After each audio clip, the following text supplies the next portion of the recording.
नमस्कार दोस्तों, आज हम लोग पढ़ने वाले हैं basic main points for learning short hand Hindi and English.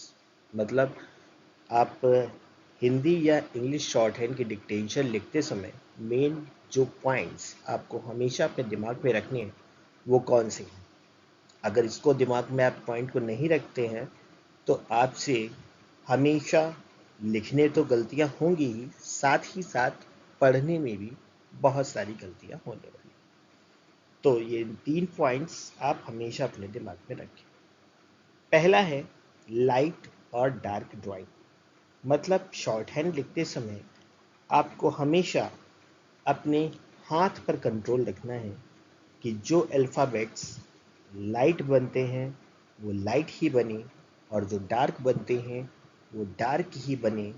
क्योंकि अगर लाइट वाला डार्क बन गया या डार्क वाला लाइट बन गया तो आपको आगे पढ़ने में, रीडिंग में बहुत सारी प्रॉब्लम होने वाली है और आप उनको गलत पढ़ लें। दूसरा पॉइंट हमारा जो इम्पोर्टेंट है दूसरा, वो है स्ट्रेट लाइन एंड कर्व।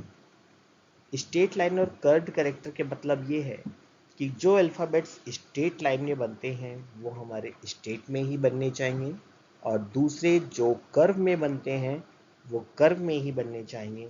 कभी स्ट्रेट वाला आपसे कर्व हो गया या कर्व वाला आपसे स्ट्रेट हो गया, प्रॉब्लम ये होगी कि आप उनको गलत पढ़ लोगे डिक्टेशन के समय पे और उसको गलत प्रोनाउंशिएट कर दोगे।